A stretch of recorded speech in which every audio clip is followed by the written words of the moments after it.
Hello everyone, welcome you all once again at Lokesh sir unlimited study zone. हम LCR circuits पढ़ रहे हैं, माफ कीजिएगा, चैप्टर पढ़ रहे हैं ऑल्टरनेटिंग करंट।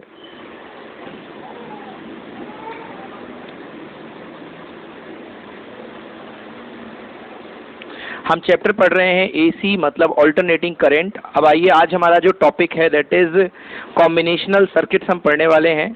तो हमारे पास RL circuit, RC circuit and RLC circuit. तो आरएल सर्किट, आरसी सर्किट को पढ़ने के पहले मैं एक इंपॉर्टेंट बात आपको बता देता हूं जो कल हम पढ़ लिए थे। याद होगा आपको कि प्योर कैपेसिटिव सर्किट में, कैपेसिटिव सर्किट में जो करंट होती है वो लैग करती है वोल्टेज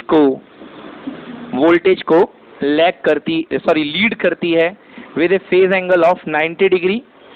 और अगर आप प्योर इंडक्टिव सर्किट लेते हैं, एल सर्किट जिसे कहते हैं, प्योर एल सर्किट, इसमें वोल्टेज लीड करता है करंट को by an angle 90 degree. Okay बच्चों, by an angle 90 degree.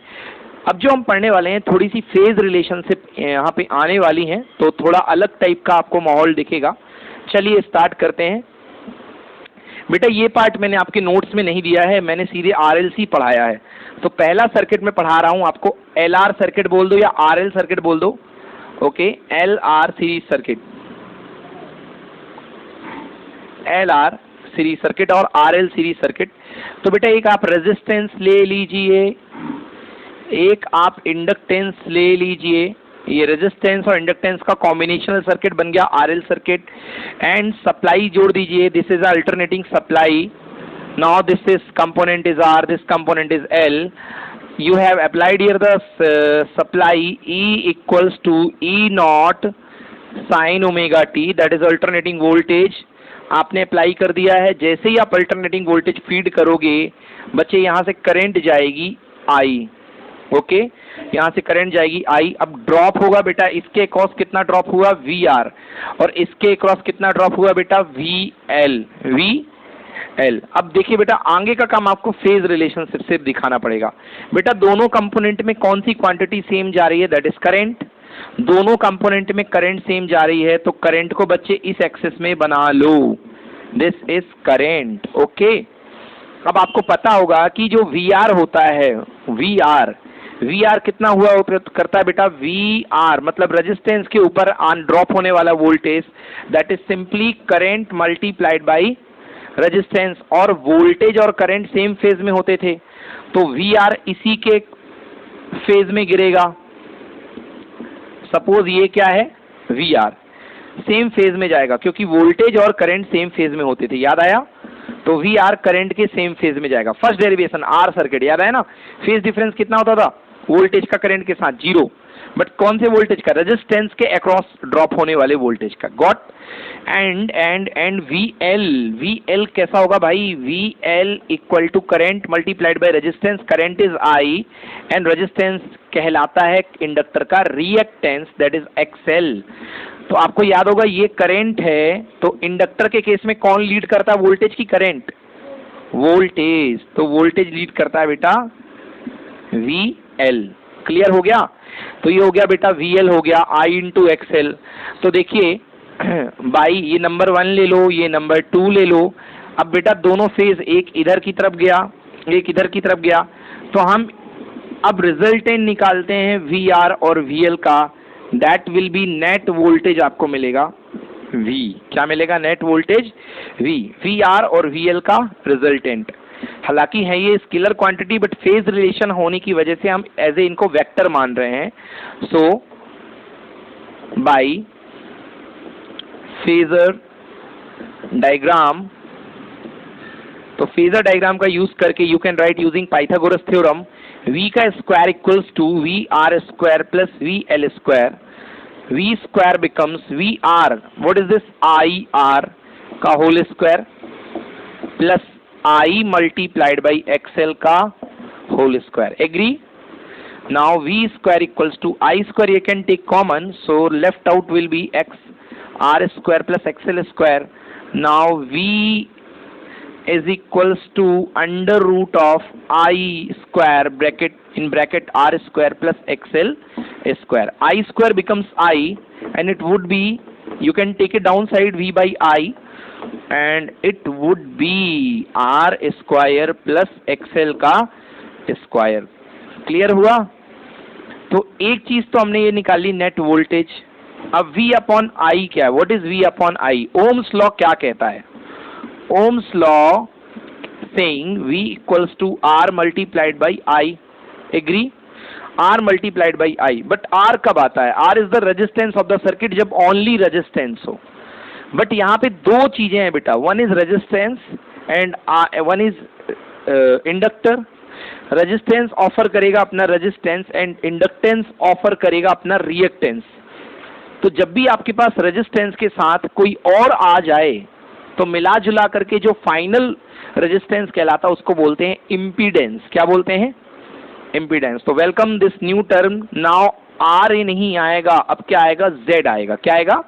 Z. तो बच्चे जहां पर भी आपके पास सर्किट बढ़ रहा है, रेजिस्टेंस के साथ कोई और आ जाए तो केवल रेजिस्टेंस काम नहीं करेगा, वहां पे कौन काम करेगा? इम्पीडेंस. तो V equals to Z I, तो Z becomes what? V upon I. और यहाँ पे क्या है? V upon I. तो बेटा net impedance of circuit is termed as Z and this is equals to R square plus XL का square. This is Z. Done? Okay okay okay. So this is Z. This is the representation, or you can say derivation for Z. Done. Now one more thing we can calculate here. बेटा net voltage पता चल गया, ये हो गया. net impedance पता चल गया, ये हो गया. We can find out one more thing, that is phase angle of the voltage. Final voltage कितना फेज एंगल बना रहा है? You termed as phi. तो आइए फेज एंगल निकालते हैं. किसके टर्म्स में निकालेंगे बेटा? बेस्ट है tan के टर्म्स में, tan theta. Okay, so you know tan of phi. Heading डाल देना फेज एंगल और angle of phase. Angle of phase. ठीक है ना बेटा? देखो वोल्टेज लीड कर रहा है करंट को. ये करंट नीचे है, वोल्टेज ऊपर है. Means voltage lead the current by an angle of phi. अब तलाश है कि वो फाई एंगल क्या है. Okay, so angle of phase tan phi is equals to perpendicular. What is perpendicular बेटा? यदि ये VL है तो ये भी क्या होगा? VL upon base VR. VL equal to IXL upon IR. I से I cancel. tan phi is equals to XL by R. Done? tan phi is equals to XL by R. इससे phase angle निकल सकता है, आप इतना छोड़ दोगे, but maths वाले बंदे जानते हैं फाई इज इक्वल टू 10 उड़ के उधर जाएगा. It becomes inverse XL by R. Note it. So this is complete derivation for the angle of phase भी आ गया, resultant voltage भी आ गया, resultant impedance भी आ गया. Done? Done. So guys, one more thing I want to share with you here. What happening? See here, the resultant voltage is favoring the inductive voltage. Okay, means resultant voltage का जो झुकाव है वो inductance की side में है.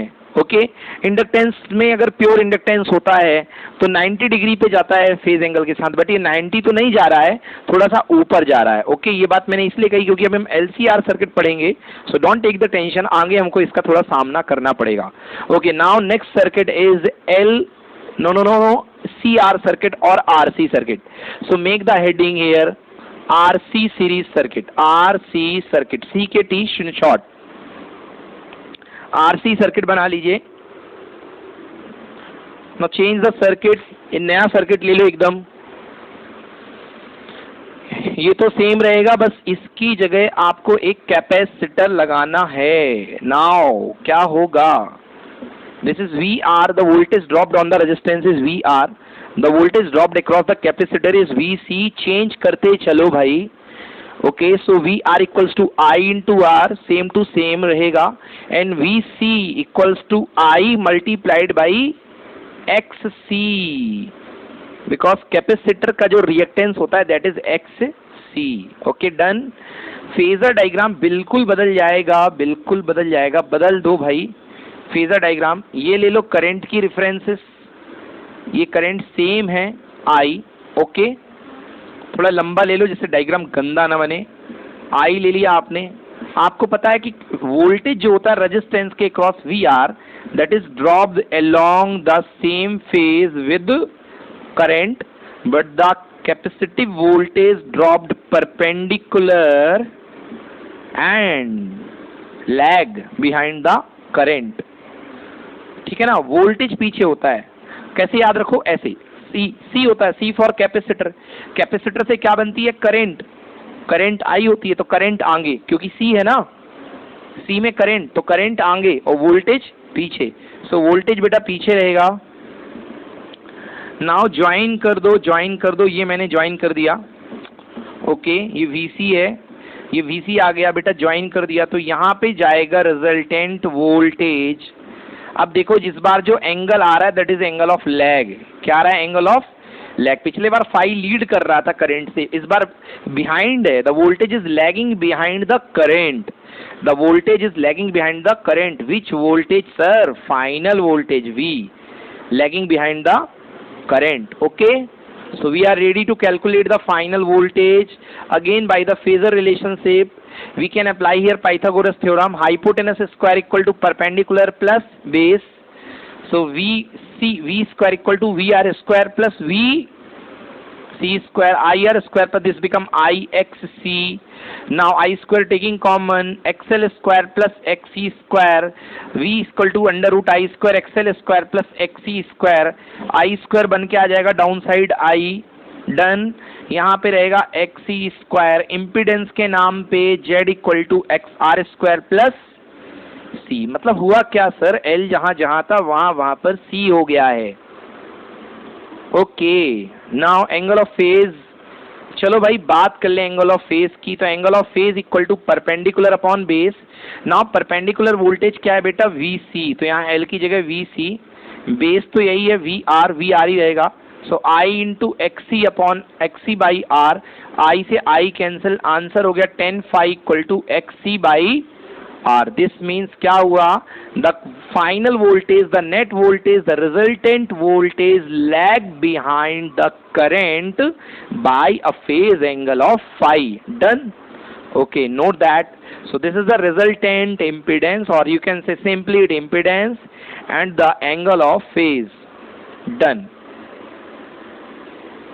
Okay, so next we moving towards a very important circuit and very obvious, this coming everywhere to the your exam, CBSE exam, LRC or RLC series circuit।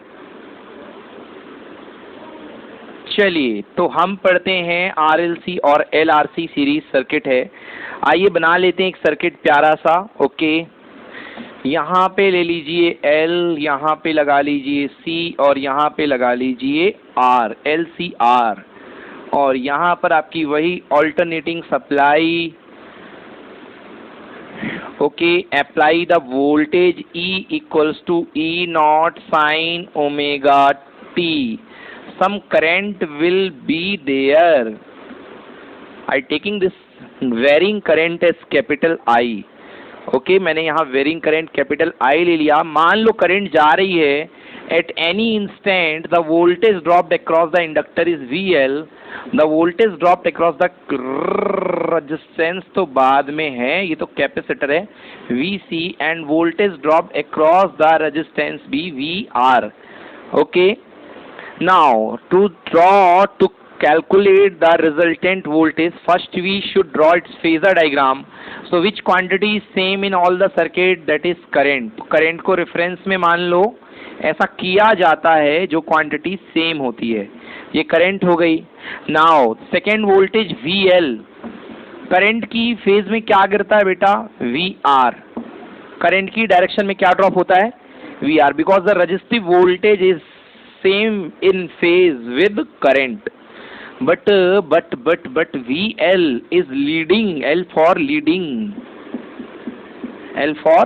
leading, okay, and VC lag करता है, VC क्या करता है, okay, तो VC normally lag करता है। Clear हो गया ना, ओके। अब बेटा दो सिचुएशन बन सकती हैं, first VL greater than VC और second situation VC greater than VL। क्योंकि डिपेंड करता है, एक्चुअली मैं लिख देता हूं, चलो बच्चों, 3 वोल्टेज आएंगे, V R equals to I multiplied R, V L equal to I into X L and V C equal to I into X C.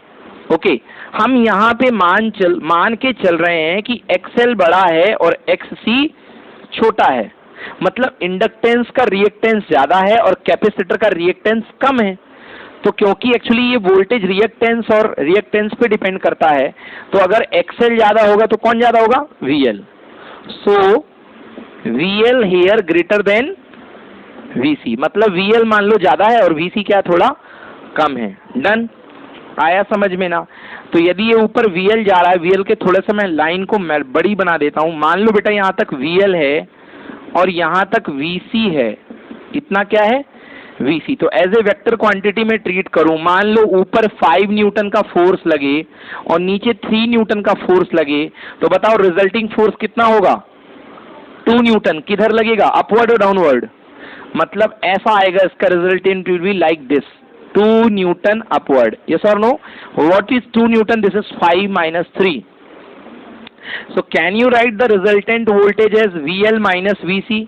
Because upward VL है, नीचे VC है, so you can write it VL minus VC. Suppose the resultant voltage is this, ऊपर तक VL था, नीचे VC था, so resulting voltage is VL minus VC. Done?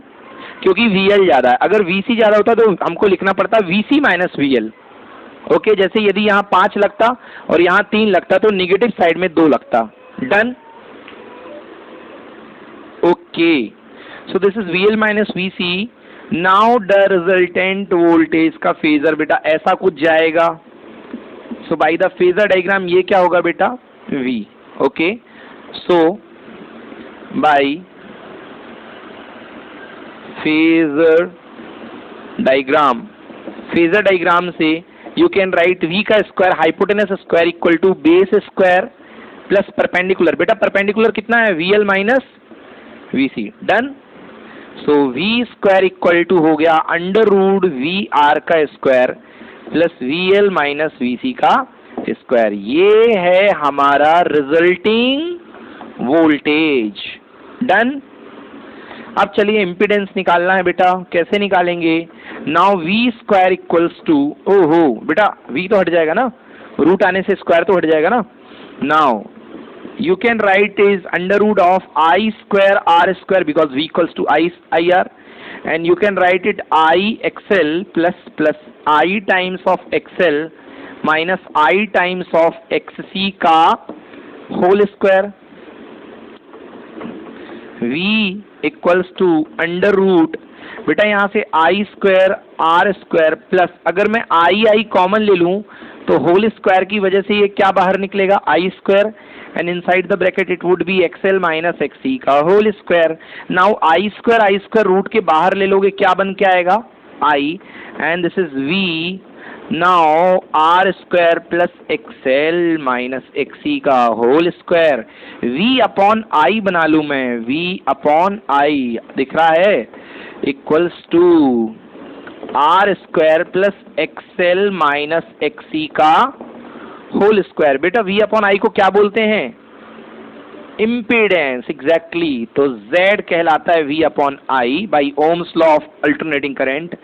Z equal to R square plus XL minus XC का whole square. ये कब बना है? When XL is greater than XC।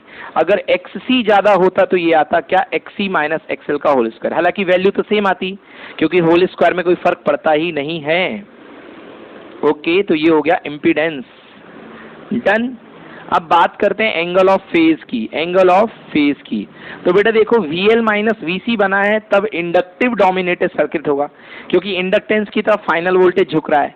अगर यही VC माइनस VL होता तो फेज कैसा जाता? डाउनवर्ड, क्योंकि VC माइनस VL कहाँ ब्रेक होता? नीचे, तो उस समय कैपेसिटिव डोमिनेटेड सर्किट हो जाता। तो अभी कौन सा डोमिनेटेड है बेटा? इंडक्टिव डोमिनेटेड, क्योंकि VL is greater then VC। अगर कैपेसिटर डोमिनेट करता तो कैपेसिटर डोमिनेटेड होता। Done? So now angle of phase की बात करते हैं। एंगल ऑफ फेज फाई मान लो बच्चों। So angle of phase 10 phi, आइए स्वागत है आपका। 10 क्या होता है? Perpendicular upon base, VL minus VC upon base क्या है? VR। Okay, 10 phi. VL हो गया बेटा IXL और VC हो गया IXC अपॉन कितना बेटा? R I ओ हो ओ IR। I कॉमन ले लो बेटा, 10 फाई बच ही नहीं रही जगह लिखने की। I common, XL minus XC upon IR। Now I से I कैंसिल, तो फाइनल में यहां लिख देता हूं मिटा करके, मिटा दिया 10 phi equal to XL minus XC by R। ये रहा एंगल ऑफ फेज, ठीक है ना। तो ये डिपेंड कर रहा है एंगल ऑफ फेज किसका? फाइनल आपका जो डिफरेंस ऑफ रिएक्टेंस आ रहा है वो किस तरफ आ रहा है। अगर इधर हो जाएगा, ये बड़ा हो गया तो निगेटिव की तरफ चला जाएगा, और अगर ये बड़ा हो गया तो ऊपर की तरफ चला जाएगा। ओके डन, नोट कर लो फटाफट। थोड़ा सा आगे और बढ़ा देता हूं बेटा। आप सब जानते हो एक्सएल कितना होता है बेटा? ओमेगा एल, और एक्सी क्या होता है? 1 upon omega C by R. That's it, इतना ही। अब नोट कर लीजिए।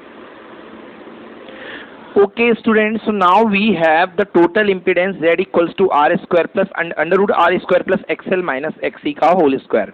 Now we have here 3 cases to discuss. One by one I am going to discussing those cases. So make the heading special cases. First case C. First case is when XL is greater than XC. Okay, XL is greater than XC, or you can say the value of omega L is greater than 1 by omega C. मतलब capacitive inductive reactance ज्यादा है और capacitive reactance कम है। तो क्या हो जाएगा? देखिए इस टाइम पे जो आपका रिलेशन आ रहा है 10 फाई को देखिए क्या है? XL minus XC by R। Okay, तो XL बड़ा है, XC छोटा है।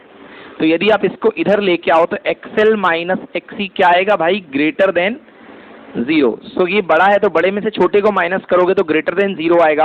मतलब एंगल ऑफ फेज क्या आएगा? पॉजिटिव। तो this time angle of phase equals to positive. Angle of phase equals to positive होगा, मतलब करंट लैग बिहाइंड करेगा, क्योंकि फाइनल वोल्टेज ऊपर ही जाएगा जैसे इस केस में जा रहा है, तो करंट पीछे रहेगी। Okay, so this circuit is said to be और considered to be inductor dominated circuit. Second case की बात करते हैं।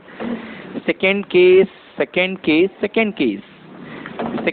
है if XL is less than XC। इस बार XC बड़ा हो गया है, सो बेटा XL less than XC, then XL minus XC is less than 0। ये इधर आएगा तो ये क्या आ जाएगा? Less than 0। लेस देन 0 का दूसरा नाम क्या है बच्चों? निगेटिव होता है।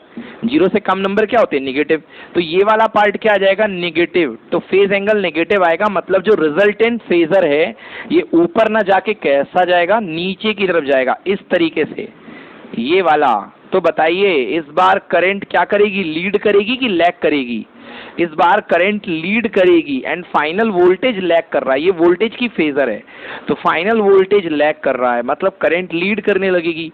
एंड करंट लीड करती है तो किसका फेजर, मतलब सर्किट किसको डोमिनेटर माना जाएगा? इंडक्टर को या कैपेसिटर को? कैपेसिटर, है ना। So the circuit will considered as the capacitor dominated circuit. So the current leads the EMF by an phase angle phi and the circuit LCR circuit is said to be capacitance dominated circuit. Third case is very interesting and very much important. It may be that XL equal to XC. तो क्या होगा भाई?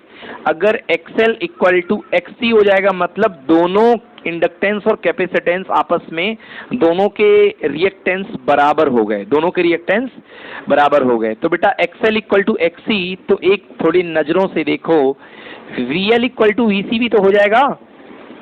VL equal to VC, because VL equal to होता है IXL and VC equal to क्या होता है बेटा? IXC। I तो दोनों के लिए सेम होता है ना बच्चों, तो मतलब जितना ऊपर VL है और उतना ही नीचे क्या जाएगा? VC। तो एक दूसरे को ये क्या कर देंगे? कैंसिल। मतलब सर्किट में केवल और केवल यदि कोई रेजिस्टेंस रहेगा तो वो रहेगा केवल R का। मतलब फाइनली जो करंट होगी वो जो वोल्टेज के साथ सेम फेज में होगी, क्योंकि ये रहते हुए भी मर चुके हैं, इनका इफेक्ट एक दूसरे का क्या हो गया है, कैंसिल हो चुका है, ठीक है ना। यस, तो VL इक्वल टू VC, तो वैसे देखो फॉर्मूले से tan phi आपने क्या निकाला था बेटा, tan phi equal to XL minus XC upon R, तो ये दोनों इक्वल हैं, तो इक्वल थिंग को माइनस करोगे तो कितना आएगा, 0। तो फेज एंगल कितना आएगा बेटा, 0, मतलब कि जो रिजल्टेंट वोल्टेज होगा वो इन द डायरेक्शन ऑफ क्या होगा, current, in the direction of current. Clear हुआ। So in the direction of current and the circuit will behave as pure resistive circuit, the circuit is will behave as pure resistive circuit. There is no meaning of the presence of the inductor and capacitor in this situation, because the effect producing they are equal and opposite. Done.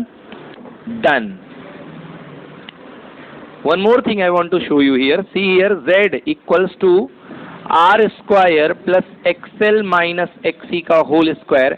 As you said, XL equal to XC, so this term become 0. XL equal to XC दोनों equal है, तो ये term क्या हो जाएगा, 0। So finally Z equals to क्या बनेगा बेटा, only R square, and R square का अंडर रूट क्या हो जाएगा, R ओनली, मतलब circuit behaves like a pure resistive circuit. Circuit कैसा बिहेव करेगा, pure resistive circuit. So see the third point, when tan phi, when XL equal to XC, और you can से value रखना हो तो रख सकते हो, XL की वैल्यू होती है ओमेगा L एंड XC की वैल्यू क्या होती है, 1 upon omega C, 1 upon omega C, और omega equal to 1 upon omega C, that time angle of phase equal to 0। निकलवाया ना एंगल ऑफ फेज, लिख लिया ना, that time angle of phase equal to 0, the current and EMF are in the same phase, the current and EMF are in the same phase, the impedance does not depend on the frequency. इस समय जो impedance है वो क्या आ रहा है, are. क्या कहीं पर फ्रीक्वेंसी का टर्म आ रहा है, नहीं, पहले तो आ रहा था ना, XL फ्रीक्वेंसी का टर्म था, depend on frequency, XC frequency का टर्म था, because XL equal to omega L, what is omega, frequency, XC equal to 1 upon omega C, what is omega, frequency. So previously they depending on the frequency, but now they does not depend on the frequency. समझ में आया। So LCR circuit behaves like a purely resistive circuit, but when, only when XL equal to XC। Done, okay. So now we are reading this condition, when XL becomes equal to XC, this condition is very important condition, इसको बोलते हैं resonance. क्या बोलते हैं इसको, resonance. इस condition को हम रेजोनेंस बोलते हैं। बेटा आप मुझे ये देख करके बताओ कि Z की वैल्यू जो R हो रही है, तो ये Z की वैल्यू R होना, Z की मिनिमम वैल्यू होना है कि मैक्सिमम वैल्यू होना, Z इक्वल टू R होना, मतलब Z अपनी मिनिमम वैल्यू पे खड़ा है कि मैक्सिमम वैल्यू पे खड़ा है, नो, हाउ मैक्सिमम बेटा, ये टर्म तो पूरा 0 हो गया ना, अगर ये बढ़ता तो और बढ़ती, बट ये तो खत्म खेल इसका हो गया, तो Z अपनी मिनिमम वैल्यू पे है। बोलो यस और नो, मतलब सर्किट का इम्पीडेंस जिस समय Z इक्वल टू R है, उस समय सर्किट का इम्पीडेंस अपनी मिनिमम वैल्यू पे है, से यस की नो, तो अपनी मिनिमम वैल्यू पे Z है, तो यदि इम्पीडेंस मिनिमम है तो करंट क्या होगी, maximum. Impedance is the form of resistance, तो यदि रेजिस्टेंस मिनिमम होता तो करंट क्या होती है, मैक्सिमम। तो इम्पीडेंस यदि मिनिमम है तो करंट क्या होगी, मैक्सिमम। आया समझ में, भूल गए हो तो ये देखो, V equals to I R था DC में, AC में क्या चलता है, V equals to I Z, yes और नो। तो बेटा I इक्वल्स टू क्या होगा, V बाई जेड। अब अगर जेड मिनिमम होगा तो करंट क्या होगी, मैक्सिमम, क्योंकि जेड के कम होने से करंट क्या करेगी, राइज करेगी। Agree, okay done. So here the current is maximum. कब हुई करंट मैक्सिमम, जिस समय जेड किसके इक्वल हो गया, आर के इक्वल। जेड आर के इक्वल कब हुआ, जब XL और XC क्या हो गए, इक्वल। इस कंडीशन को बोलते हैं हम resonance condition. So make the heading, resonance in an AC circuit with LCR, resonance in AC circuit with LCR.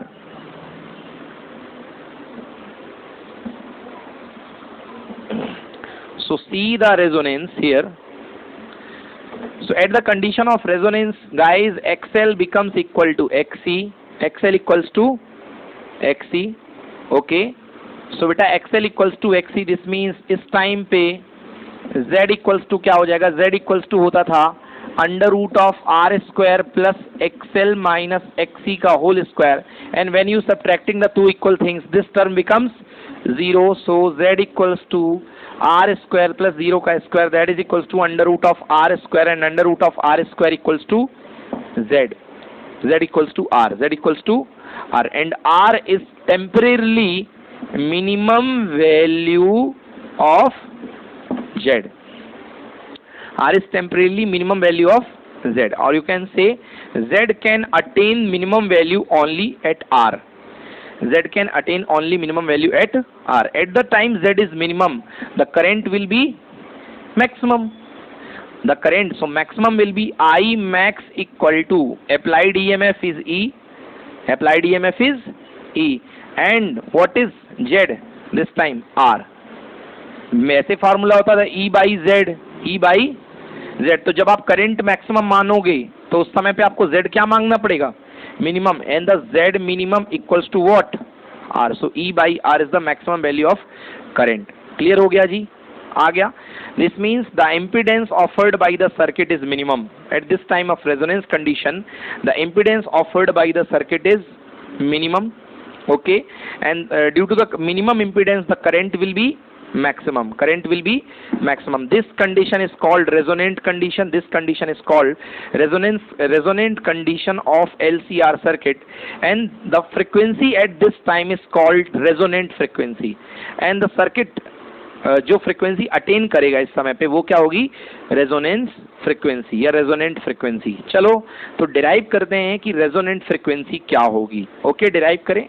चलिए डिराइव करते हैं बेटा. XL equal to XC, XL equal to omega L होता है, XC equals to omega C multiply omega square equal to 1 upon L C. L को नीचे ले गया, ओमेगा को ऊपर ले गया बेटा. Omega equal to under root 1 by L C, 1 का रूट तो 1 ही होता है, एंड LC का रूट कितना हो जाएगा, under root LC. This is called resonant frequency.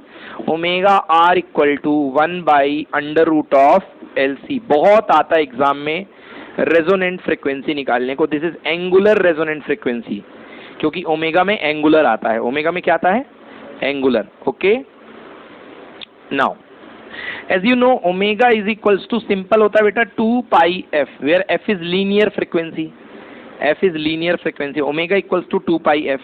तो बच्चे लोग omega is equal to 2 pi f, so you can write here in the place of omega क्या लिखेंगे बेटा, 2 pi and f कौन सा वाला, रेजोनेंट वाला, क्योंकि रेजोनेंट है ना. So frequency resonant equal to 1 upon under root LC.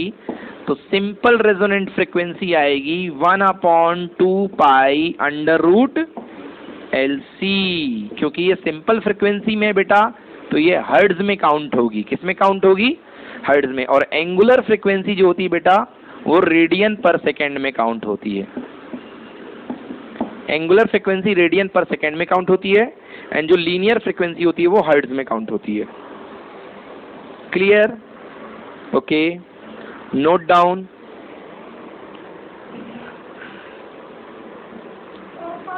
एक मिनट हमको यहाँ पे वन मोर थिंग विजिट देखनी है, angle of phase. Angle of phase और मैं बता देता हूँ आपको. एंगल ऑफ फेज देखिए, मैंने बताया था tan of phi is equals to XL minus XC by are.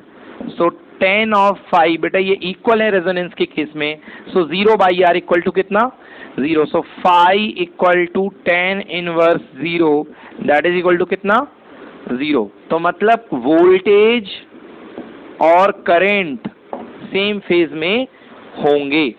Okay, voltage and current same phase में होंगे. Okay, so the next heading is resonant curve and Q factor. Resonant curve and Q factor. So first I am presenting here a resonant curve. Guys I said you the maximum current I is equals to E by R. Maximum current equal to I is equals to E by Z actually, but Z की value minimum R हो जाती थी. Okay, and मैं आपको बता दूं angle of phase कितने degree आता था, 0 degree. Angle of phase V और I के बीच में फाइनली 0 डिग्री आता था. सो देखो क्या होगा, केवल जो करंट है वो किस पे डिपेंड कर रही है, रेजिस्टेंस पे. ओके, अगर आपके पास 3 अलग अलग सर्किट हैं या 3 या 4 जितने भी अलग अलग सर्किट हैं, जिसका रेजिस्टेंस सबसे कम होगा उसका करंट क्या बनेगा, सबसे मैक्सिमम। सो अपने पास मान लो 3 सर्किट है हैविंग रेजिस्टेंस R1, R1 से बड़ा है R2 एंड R1 उस R2 से बड़ा है R3। तो R3 के लिए करंट की वैल्यू क्या आएगी, सबसे कम, क्योंकि I equals to E by R, R सबसे बड़ा है तो ये सबसे छोटा हो जाएगा। देखो R3 का जो कर्व जा रहा है I ओमेगा कर्व, कौन सा curve, I omega, this is I, current I and this is omega. I omega curve सबसे नीचे से गया, I R2 के लिए थोड़ा और ऊपर से गया, और सबसे लेस रेजिस्टेंस है R1 का, उसके लिए सबसे ऊपर से कर्व गया, गया ना। तो ये बनेगी इसकी मैक्सिमम करंट I मैक्स, ये इसकी मैक्सिमम करंट बन गई I मैक्स। ओके, तो अब हमें क्या डिफाइन करना है, बैंडविड्थ। रेजोनेंट कर्व तो हो गया, अब हम बताते हैं आपको बैंडविड्थ क्या होगी। बेटा ये I मैक्स है, इसको आप I नॉट का नाम देते रहे हो, I max equals to I naught, maximum current equals to I naught. आप जानते हो IRMS क्या होता था, IRMS equal to 70.7% of maximum current. तो इससे थोड़ा सा नीचे IRMS इसकी होगी ना। तो एक देखो, ये जो फ्रीक्वेंसी, किस फ्रीक्वेंसी पर मैक्सिमम करंट आई है, रेजोनेंट पर। किस फ्रीक्वेंसी पर मैक्सिमम करंट आई है, रेजोनेंट पर। अब रेजोनेंट के अक्रॉस 2 पॉइंट होंगे जिसमें आपको IRMS मिलेगा, क्योंकि 70% पे ये कर्व 2 जगह क्रॉस हो रहा है, एक यहाँ पर और एक यहाँ पर। तो आपको 2 पॉइंट मिलेंगे, एक ये पॉइंट मिलेगा जिसकी फ्रीक्वेंसी रेजोनेंट फ्रीक्वेंसी से थोड़ी सी कम होगी क्योंकि ये लेफ्ट साइड है, और एक पॉइंट मिलेगी जिसकी फ्रीक्वेंसी रेजोनेंट से थोड़ी सी क्या मिलेगी, ज्यादा। तो if this gap is delta omega, then you can term this one as omega R plus delta omega, and you can term this as omega R minus delta omega. तो बेटा ये जो टोटल गैप बनता है that is called bandwidth, that is called bandwidth. Okay, so it is called 2 delta omega. So write the bandwidth of LCR resonant circuit is 2 delta omega. Bandwidth of the LCR circuit is 2 delta omega.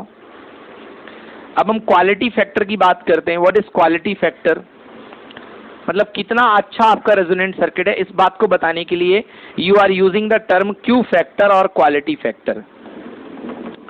Quality factor, so what is quality factor? Quality factor is the ratio of omega R with respect to bandwidth. Okay, so Q is equals to omega R with respect to 2 delta omega. समझ गया ना, दोनों frequency है तो इसका एक ratio, एक number आएगा। तो ओमेगा आर मतलब रेजोनेंट फ्रीक्वेंसी कितने नैरो बैंड में है, जितना ये पतला होगा उतना आपका फ्रीक्वेंसी उतनी ज्यादा सेंसिटिव होगी। ये आपका पतला जितना होगा तो क्वालिटी उतनी अच्छी होगी। क्यों भाई, समझ में आ रहा ना, ये बहुत पतला होगा तो इसकी क्वालिटी क्या होगी, बहुत हाई। अरे तुम देखो ऐसे, अगर ये बैंड बहुत मोटा हुआ, ये देखो ऐसा हुआ, ये बैंड यहाँ तक गया तो ये शार्पनेस नहीं आ रही है, नहीं आ रही ना।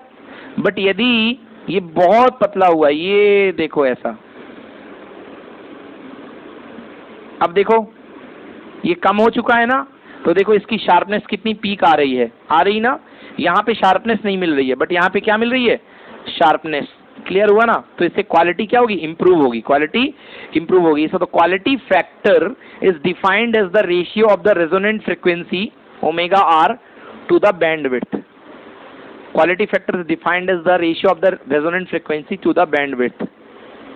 Okay, one more formula of quality factor is, quality factor also defined by the ratio of the potential drop across either inductor or the capacitor to the potential drop across the resistance. Means one more formula of quality factor is VL upon VR or VC upon VR. What is VL? Drop across the inductor.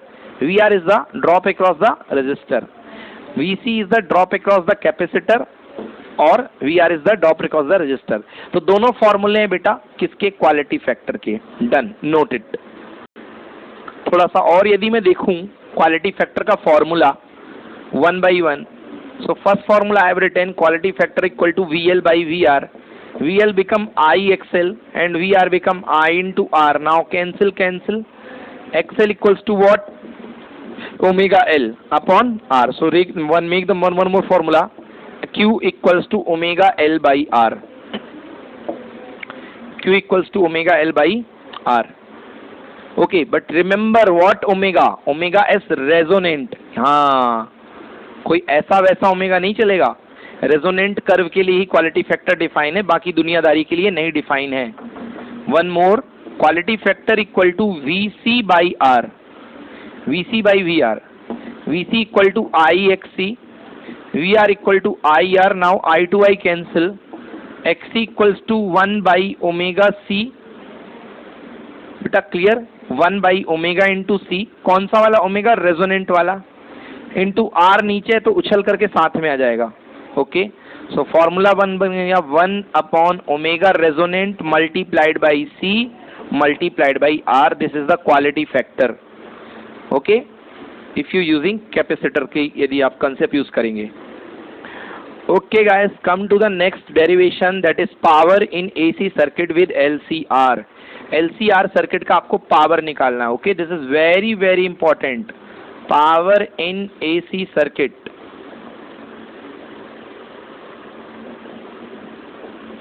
Okay, किसी भी AC circuit का power. कहने को तो LCR है, but आप इसको LR circuit, आप मतलब इसको RL सर्किट, RC सर्किट, किसी के लिए भी आप इसको इस्तेमाल कर सकते हैं। ठीक, और कोई नाउ देखिए, सबसे पहले आपके पास पावर का फॉर्मूला क्या होता है? पावर का फॉर्मूला होता है P equal to V into I, P equal to V into I. But ये किस में लगता है? ये RMS पावर में लगता है। किस में लगता है? RMS पावर के लिए फॉर्मूला होता है। ओके, तो ये DC के लिए था बेटा, ये DC के लिए यूज होता था।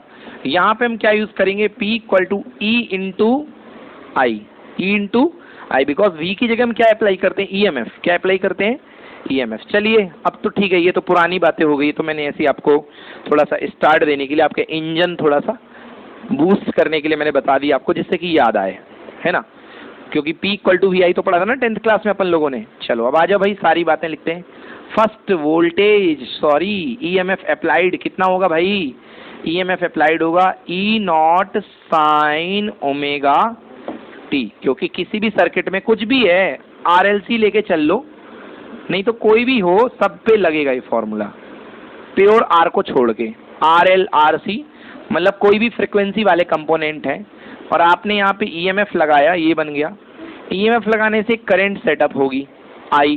अब I की एक्सप्रेशन लिखते हैं, varying current I equal to I naught sine omega T plus phi, क्योंकि कोई ना कोई फेज एंगल तो रखेगी ना। क्यों रखेगी? क्योंकि प्योरली R सर्किट नहीं है। अगर प्योर R होता तो आपको करंट बिना फेज एंगल के मिल जाती, I naught sine omega T। But आपको कुछ ना कुछ इनकी वजह से प्लस फाई माइनस फाई कुछ ना कुछ तो होगा ना, वो हम बाद में निपट लेंगे कि फाई प्लस है कि माइनस है। अभी हमने फाई ले लिया, इतना क्लियर है कि नहीं है? Where phi is the phase angle between the EMF and current, EMF and current. चलिए अब निकालते हैं बेटा इंस्टेंटेनियस पावर। इंस्टेंटेनियस पावर, इन दोनों को देख करके जहां भी हाथ रख दिया हमने उस समय, क्योंकि टाइम पर डिपेंड है, तो जहां जिस टाइम पर आपको पावर निकालनी है क्या कहेंगे? Instantaneous power equal to E multiplied by I, P equal to E naught sine omega T into I naught sine omega T plus phi. ठीक है बेटा, P equals to E naught बाहर, I नॉट बाहर, sine omega T multiplied by sine omega T plus phi. ये आ गया बेटा। बेटा 2 का मल्टीप्लाई कर दो और 2 का डिवाइड कर दो। ये इसलिए कर दो क्योंकि मैथ्स की रिक्वायरमेंट हो रही है यहाँ पे। ओके, 2 का मल्टीप्लाई और 2 का डिवाइड कर दिया। 2 का मल्टीप्लाई कर दिया आपने, 2 का डिवाइड कर दिया। ओके, अब इसके बाद आपको करना क्या पड़ेगा? ओके गाइज, ये मैंने थोड़ा सा सॉल्व कर दिया है। देखिए how to solve it. E naught I naught को बाहर ले लो, 2 का डिवाइड किया और 2 का मल्टीप्लाई किया। ऐसा मैंने क्यों किया? क्योंकि बेटा मैथ्स में डायरेक्ट फॉर्मूला होता है 2 साइन ए साइन बी का, और 2 साइन ए साइन बी का फॉर्मूला होता है cos of A minus B minus cos A plus B, cos of A minus B minus cos A plus B. Okay, यहाँ पे A angle ये है और बी एंगल ये है। सी है, सो ये तो विजयों का त्यों लिख दिया as it is. Now cos of A minus B omega t minus five and minus cos of A plus B omega t plus five. Done. Now omega t से omega t cancel. Omega t से omega t cancel, so left will be cos of minus five, cos of minus phi minus cos of omega t plus omega t becomes 2 omega t plus phi. So cos minus theta is equal to cos theta. One more formula in trigonometry, cos of minus theta, cos minus sin को खत्म कर देता है, किल कर देता है, cos of theta, cos minus theta equal to cos theta. So cos phi आएगा बेटा and minus cos of 2 omega t plus five. Done. Now बेटा ये कौन सी पावर है? Instantaneous power. कौन सी पावर है?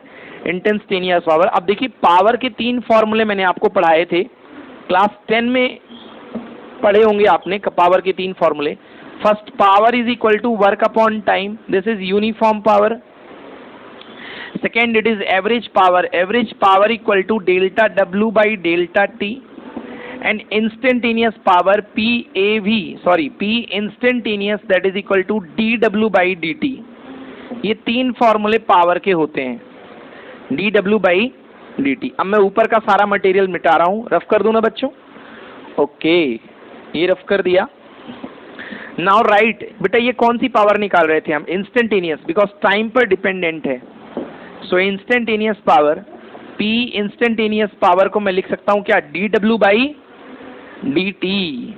So dW by dt is equals to, value put करो, E naught I naught upon 2 bracket में cos phi minus cos of 2 omega t plus of phi. Clear बेटा? Now dt को ऊपर भेज दो. So dW is equals to E naught I naught by 2, E naught I naught by 2, E naught I naught by 2 bracket में cos phi minus cos 2 omega t plus phi whole dt. बेटा यदि मैं इसको integrate कर दूंगा तो मेरे पास क्या आएगा? Work done, total work done. So integrate कर दिया मैंने तो W इज इक्वल्स टू क्या देगा? D of W. And D of W मतलब इस पूरे का इंटीग्रेशन क्या मिलेगा? Integration of E naught I naught by 2, but वो कांस्टेंट है. So may I write it outside the integral? So I can write it here E naught I naught by 2 and inside the integral cos phi minus cos 2 omega t plus phi and whole में क्या बेटा बाहर? dt. Yes और no? Clear ना? अब बेटा dt दोनों को दे दो, इसको भी दे दो और इसको भी दे दो, तो ब्रैकेट हटा के आई can right here cos phi dt और एक बड़ा सा ब्रैकेट लगा लो जिससे ये पता चले कि ये दोनों के लिए. देखो ये दोनों के लिए था, इसके लिए भी था और इसके लिए भी था, मल्टीप्लाई में था ना, ये याद है? तो cos phi dt और इंटीग्रल दोनों को दे दिया मैंने, मतलब इसका भी इंटीग्रल इसका भी इंटीग्रल, ब्रैकेट क्लोज. अब देखो कुछ याद आएगा तुम्हें. This complete work equal to E naught I naught by 2. First वाले में cos phi dt टाइम का वेरिएबल है, phi तो कांस्टेंट है, तो कितना आएगा? cos phi. And dt limit क्या होगी बेटा टाइम की? 1 time period starting from 0 and to t and starting from 0 and to t. याद आया? cos phi इंटीग्रेशन में क्या बन गया बेटा? dt 0 to t, cos phi बाहर आ गया, माइनस आपको याद होगा मैंने बताया था कि जब भी cos के सामने आप t की पावर 1 देखोगे तो इंटीग्रल कितना हो जाएगा? cos स्क्वायर का t बाई 2 होता था, और cos का कोई भी इंटीग्रल एक टाइम पीरियड में कितना होता था? एवरेज वैल्यू cos की क्या होती थी? 0. भूल गए? cos की एवरेज वैल्यू या sin की एवरेज वैल्यू, कल ही मैंने कहा था कि cos का या तो इंटीग्रेट करो, तो इंटीग्रेट करना बायो वालों के बस में नहीं है, मतलब ऐसा करना नहीं है, ऐसा तो नहीं कि बस में नहीं है, करना कोई बेवकूफ़ी है, समझ गए ना? तो डायरेक्टली इसकी वैल्यू क्या लिखेंगे?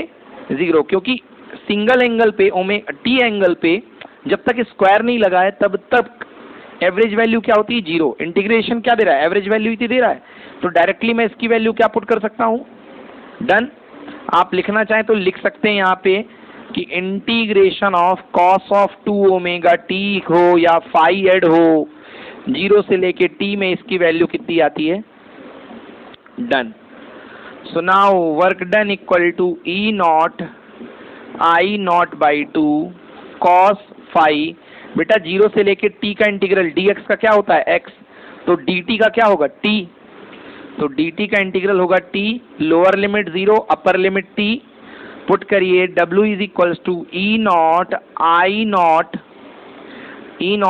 Not cos phi. Upper limit आएगी t, लोअर लिमिट आएगी 0, तो मल्टीप्लाई क्या लगेगा बेटा? t whole divided by 2. ये क्या आया है बेटा? वर्क. क्या आया है? वर्क. 1 साइकिल का. कितने साइकिल का? 1 साइकिल का एसी सिस्टम ने कितना वर्क किया. अब हम जानते हैं तो 1 साइकिल का वर्क आया. And power is equal to क्या होता है? Work upon time. Power is equal to work upon time. तो चलिए पावर निकालते हैं. Now average power is equals to work upon time. 1 cycle का टाइम पीरियड कितना होता है? t होता है ना.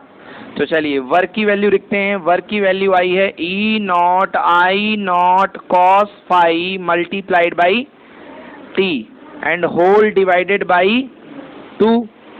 एंड t इसके अपॉन में है तो t में बगल में लिख दूं यहाँ पे. नाउ t से t cancel, so it becomes E naught I naught cos phi divided by, so P average equal to E naught I naught cos phi.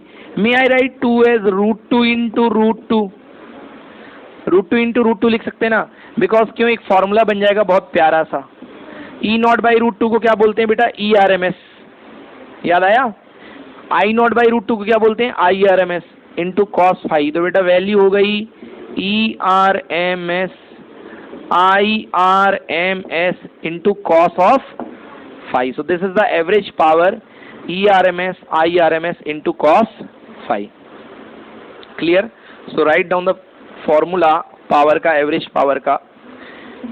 P average equals to ERMS multiplied by IRMS multiplied by cos of phi. Average power लिख लो बच्चे. अब बच्चों different situation में इस फॉर्मूले का इस्तेमाल देख लो आप. Power in the AC circuit, मैंने कहा था ये फॉर्मूला भले मैं कह रहा हूँ LCR के नाम से, बट ये फॉर्मूला आप कहीं भी लगा सकते हो. R circuit, LC circuit, CR circuit, L circuit, किसी में भी लगा सकते हो. चलो देख लेते हैं. तो powers in the AC circuit different circuit में सबसे पहले हम लगाते हैं purely R circuit, purely resistive circuit. Okay. तो यदि प्योरली रेजिस्टिव सर्किट में आपको याद होगा एंगल ऑफ फेज कितने डिग्री होता था बेटा? 0 डिग्री. मतलब current and voltage are in the same phase, तो फाई इक्वल टू 0 हो जाएगा. तो एवरेज पावर क्या आएगा बेटा? ERMS या E वर्चुअल भी बोलते हैं कुछ लोग, into IRMS into cos of phi, into cos of phi. तो कॉस 0 की वैल्यू कितनी होती है? कॉस 0 1 हो जाएगा. तो सिंपल ये फॉर्मूला वही बन जाएगा जो बच्चों हमको कई सालों से नजर आता है. ERMS multiplied by IRMS that equal to EI. हम लोग लिखते हैं E, मतलब निशान नहीं लगाते, बट वो होता RMS वाला ही है. ओके. जो हमको 220 वोल्ट मिलता है ना, वो दैट इज हमको RMS मिलता है. कल मैंने बताया था जब भी सप्लाई में आपको 220 वोल्ट आता है दैट इज क्या? RMS वैल्यू होती है. Clear? So E virtual I virtual. Second case देखो बेटा, प्योरली इंडक्टिव सर्किट.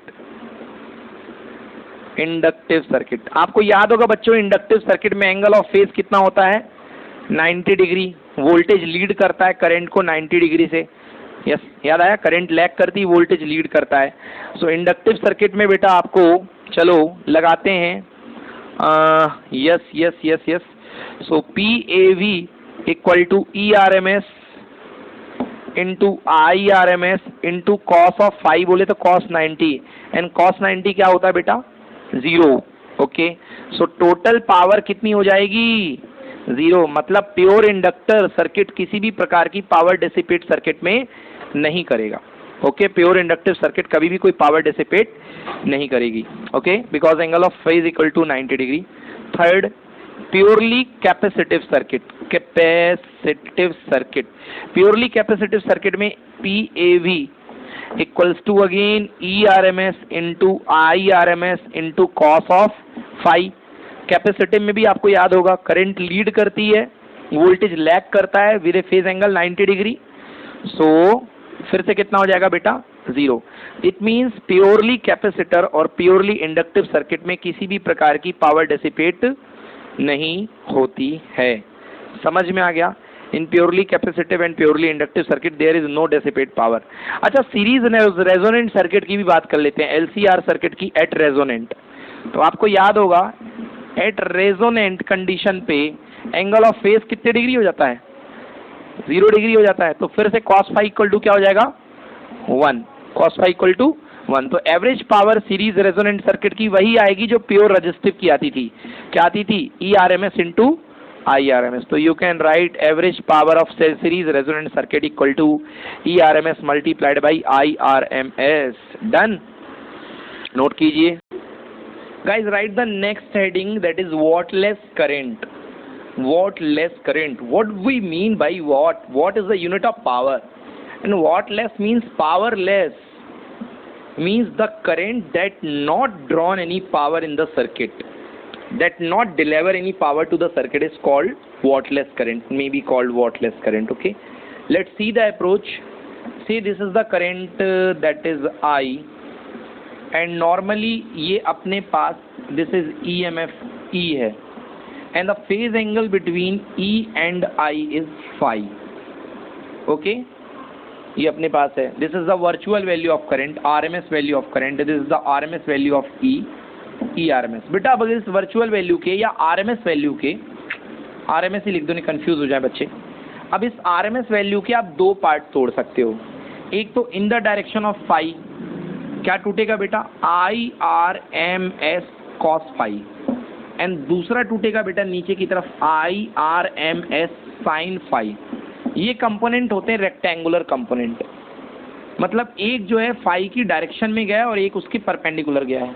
तो यदि आप इसका E का, ERMS का यदि I इसके साथ कंपोनेंट लें साइन वाले के साथ, तो आंसर कितने एंगल डिग्री है बेटा, 90 degree.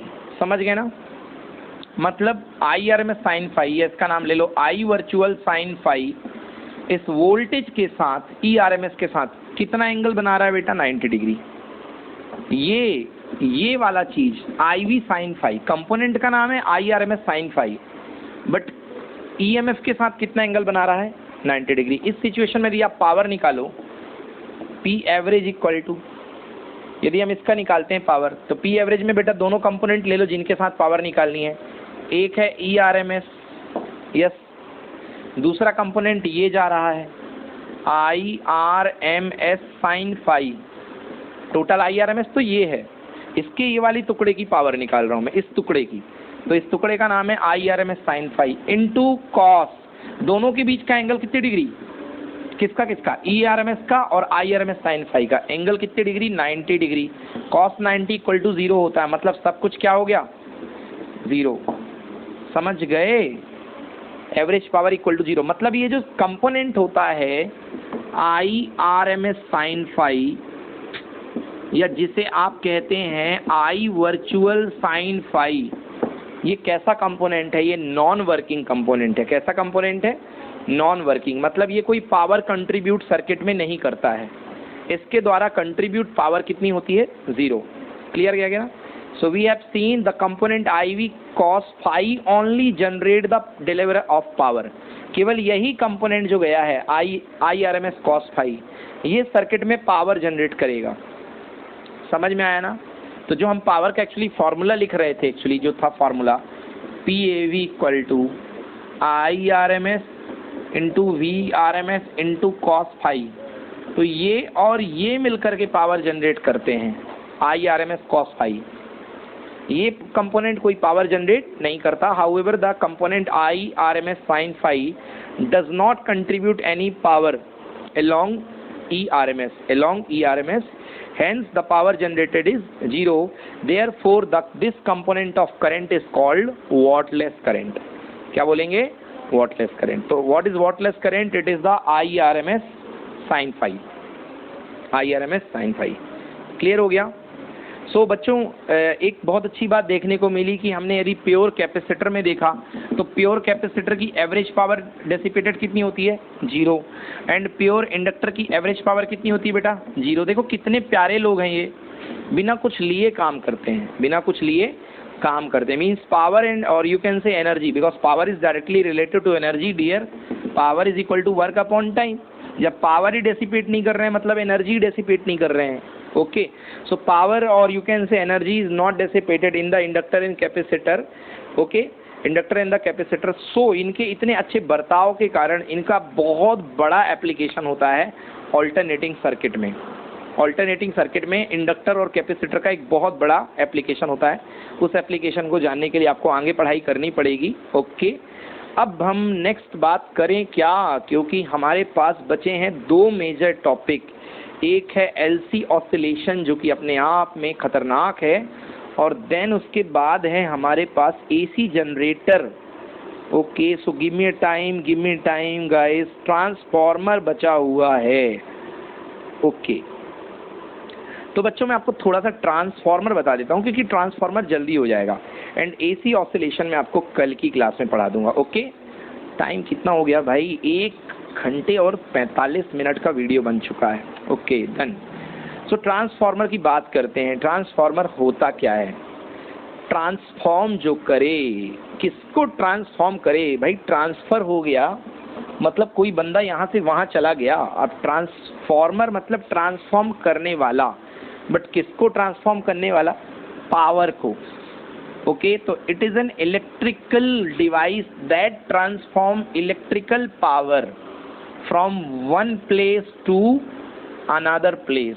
Okay, from input to output. ये एक डिवाइस होती है जो कि इलेक्ट्रिकल पावर को भेजती है एक स्थान से दूसरे स्थान, एक जगह से दूसरे जगह। ओके, इलेक्ट्रिकल पावर को, इलेक्ट्रिकल पावर में दोनों बातें आ जाती हैं, power equal to voltage into current, power equal to voltage into current. Okay बेटा, अब देखो ये वर्किंग कैसे करता है।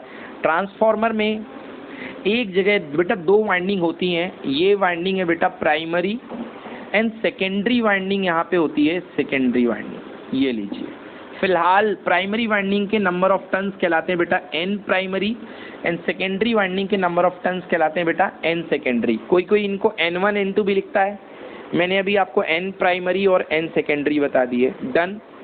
अभी के केस में मैंने क्या लिया है बेटा, सेकेंडरी कॉइल ज़्यादा बड़ी है और प्राइमरी कॉइल में कम फेरे हैं, मतलब सेकेंडरी टर्न्स ज़्यादा हैं और प्राइमरी टर्न्स कम हैं। डन। ओके बेटा, आपने यहाँ पे एक ईएमएफ लगाया, सोर्स ईएमएफ ई प्राइमरी। क्या लगाया, सोर्स ईएमएफ ई प्राइमरी। बेटा क्या क्रिएट होगा, फ्लक्स क्रिएट होगा, और ये फ्लक्स पूरे रास्ते से यहाँ जाएगा। जाएगा कि नहीं जाएगा बोलो। ओके, जितना फ्लक्स अमाउंट, ये माना जाता है कि ये आइडियल ट्रांसफॉर्मर है। आइडियल ट्रांसफॉर्मर में जितना फ्लक्स यहाँ बनेगा उतना फ्लक्स यहाँ बनेगा। सीएस, तो जितना फ्लक्स यहाँ चेंज होगा उतना फ्लक्स यहाँ चेंज होगा, बट कॉइल की वजह से कुछ चेंजेस आएंगे, उन चेंजेस को हम देखेंगे बेटा। यहाँ पे देखिए, मैं करूँ यदि ई प्राइमरी, तो लेंज का लॉ क्या था, E equal to D phi by D T, E equal to negative D phi by D T. ये तो 1 टर्न का फ्लक्स था। अपने पास कितने टर्न है बेटा, फर्स्ट कॉइल में n टर्न्स है, n1। एक काम करो, यहाँ के लिए इसको n1 ले लो, नहीं तो आपको मज़ा नहीं आएगा। तो मैंने ले लिया n1 और साथ में माइनस वही लेंज वाला, हालांकि कोई फ़र्क नहीं पड़ेगा। ये हो गया ई प्राइमरी। नाउ ई सेकेंडरी कॉइल का कितना होगा बेटा, फ्लक्स तो यही होगा ना, केवल फ़र्क किसका आ जाएगा, n2 का, तो minus n2 D phi by D T. बेटा दोनों का ये टर्म तो सेम है, फ़र्क किसका आ गया, n1 का। और अब यदि n2 ज़्यादा है, n2 ज़्यादा है तो उधर पे ईएमएफ क्या बनेगा, ज़्यादा बनेगा कि नहीं बनेगा, क्योंकि चेंज ऑफ फ्लक्स तो सेम हो रहा है। मल्टीप्लाई किससे होगा, n2 से। मान लो चेंज ऑफ फ्लक्स 4 है, मान लो चेंज ऑफ फ्लक्स कितना है, 4 वेबर पर सेकेंड, तो चेंज ऑफ फ्लक्स यहाँ भी 4 होगा और चेंज ऑफ फ्लक्स यहाँ भी 4 होगा, बट मल्टीप्लाई होता है टन्स का। मान लो यहाँ पे हैं 4 टन्स और यहाँ पे हैं 10 टन्स, तो चलो मल्टीप्लाई करूँ, 4 4 जा तो यहाँ पे ईएमएफ कितना बना 16 वोल्ट, और यहाँ पे 10 4 जा 40, मतलब 40 वोल्ट। तो फ्लक्स सेम है, बट उसके बावजूद वहाँ का वोल्टेज क्या है, ज़्यादा। वहाँ का वोल्टेज क्या है, ज़्यादा। ये है ट्रांसफार्मर का फंडा। समझ गए ना? तो किस सिद्धांत पे काम करता है, किस प्रिंसिपल पे काम करता है? It works on the basis of mutual induction. देखो हमारी फ्लक्स आपके यहाँ किस पे काम करता है, म्यूचुअल इंडक्शन। चलो फार्मूला डेवलप कर लेते हैं बेटा, E secondary E primary.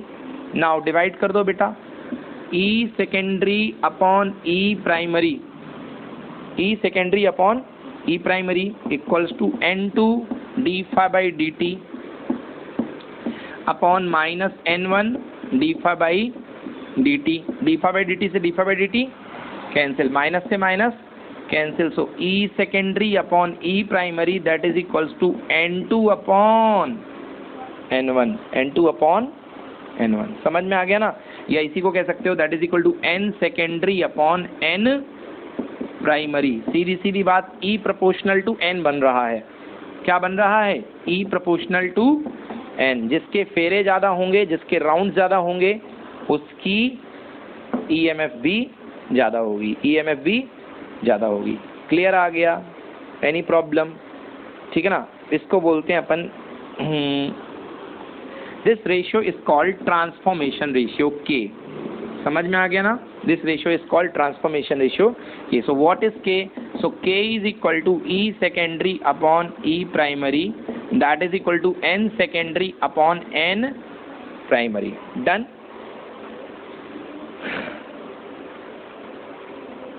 E secondary upon E primary and N secondary upon N primary. This ratio K is called transformation ratio. Wait, clear? One more thing, मैं एक बात और आपको बताता हूँ बेटा। For ideal transformer, for ideal transformer, TF लिखने का मतलब ideal transformer है। Look at the board. For ideal transformer, input power equal to output power, input power equal to output power, मतलब जितनी पावर इनपुट होगी उतनी पावर आउटपुट होगी। Ideal है। इनपुट पावर इक्वल टू कितना होगा बेटा? E1 I1 या E प्राइमरी I प्राइमरी, क्योंकि current equal power equal to voltage into current, say yes EP into IP RMS में, and output power equal to E secondary into I secondary, say yes और no. तो यदि मैं यहाँ से ES के नीचे EP को ले आऊँ, ES अपॉन EP, तो यहाँ पर क्या बन जाएगा? IP upon IS। समझ में आया? तो मैं ट्रांसफॉर्मेशन रेशियो में देखो एक लाइन और जोड़ सकता हूँ, ES अपॉन EP की वैल्यू क्या आएगी? IP upon IS। तो यहाँ पे आ गया K इज इक्वल टू, हो सकता है सेकेंडरी अपॉन प्राइमरी EMF का ratio, secondary term upon primary term का ratio, but primary current and secondary current का रेशियो। समझ में आया? Very very important. यहाँ से क्वेश्चन बनता न्यूमेरिकल। डन? बन जाएगा ना? Yes. Okay, and one more thing, एक दो चीज को रिलेट करो बेटा यहाँ पे, इसको बस, इन दोनों को। ES upon EP equal to IP upon IS। क्या दिख रहा है? ES यहाँ है, IS यहाँ है। तो E I के प्रोपोर्शनल है कि इनवर्सली प्रोपोर्शनल है? यस। तो ट्रांसफॉर्मर में E is inversely proportional to I।